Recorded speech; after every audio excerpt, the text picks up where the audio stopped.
See, the concept is that this is a body of mass m moving with a velocity v. Now this body is moving with a velocity v, that means it possesses kinetic energy. Now we are applying a force such that the body should come to rest. Now if the body comes to rest, that means the kinetic energy of the body now is 0. So what has happened? The force has done work to stop the body. So that means the work done by the force is equal to the kinetic energy of the body. Do you follow that? Okay, always remember. Now we will continue. Again, don't write, first see this. So, Yeah. so can you tell me how is the kinetic energy 0 when the ball is moving? Now there is a force, and that force is acting in the opposite direction, and that force has the force is used to bring the body to rest. Okay. Now what can be an example? Like when you throw a ball up, the ball eventually comes to rest. What force is acting on the body? Gravitation. Gravity. The gravity is acting against the motion and then brings the body to rest. So I can safely say that when the ball left your hand, when you're throwing it up, the ball possesses kinetic energy. Okay. And when the ball reached over here, it stopped. That's the maximum height. Because after that, the ball will again start falling down. So at that instant, the kinetic energy is 0.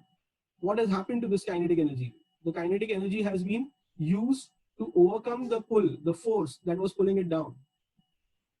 Do you follow that? Yes, sir. So this work that the force has done is equal to the kinetic energy, because now the kinetic energy is 0. So I'm using the principle that F is work done is equal to force into displacement. And I also know that force is mass into acceleration. Now here I'm doing something, have a look. V square is u square plus 2as. Now the initial velocity of the body is v. So I'm going to write here v square. The final velocity of the body is 0. So I write it 0. Now since the body is slowing down, the acceleration will be negative, which is called as retardation. So I get a negative 2as. I transfer that negative on the other side, so I get 2as as v square. And I can write a as v square upon 2s. I'm going to substitute in place of a this value. So that is v square upon 2s multiplied by s. S get cancelled. So w is equal to mv square upon 2, which I am rearranging as half mv square. Work is equal to kinetic energy. So I say kinetic energy is half mv square. Okay.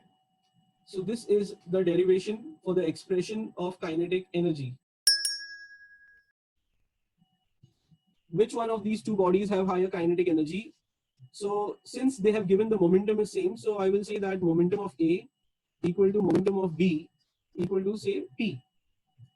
Now kinetic energy of A upon kinetic energy of B is P square upon 2m divided by P square upon 2 capital M. Now we know that when this division turns to multiplication, you have 2m upon P squared. So that get cancelled, 2 will get cancelled. So that will be big M upon small m. So that is this. Now here students, you can understand that m is greater than small m. So this fraction is bigger. That means the numerator is bigger than the denominator. And the same thing will happen for this. So Ka is greater than Kb. That means the kinetic energy of the bike will be more than that of the truck, or the lighter body will have a higher kinetic energy. So this is the conclusion. Two bodies have same momentum, then the kinetic energy of lighter body will be greater. So two bodies have same kinetic energy. So here we take Ka equal to Kb equal to K. So momentum of A upon momentum of B So this will be equal to 2 mk, 2 big mk. So 2 mk and 2 big mk. So that 2 get cancelled.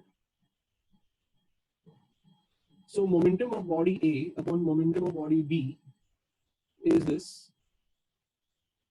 Now since m is smaller than this, so this fraction will take a smaller value, and therefore the numerator of this fraction will also be smaller. So that means P of A is less than P of B. So that means if two bodies have same kinetic energy, then every body will have no momentum. Now under work energy theorem, I first write down the statement, the mathematical form of it. So this is the mathematical form, which can also be written as where Kf indicate final kinetic energy and Ki indicate initial kinetic energy. Okay, and what is the statement? According to the work energy theorem, the work done by a force on a moving body is equal to the increase in its kinetic energy.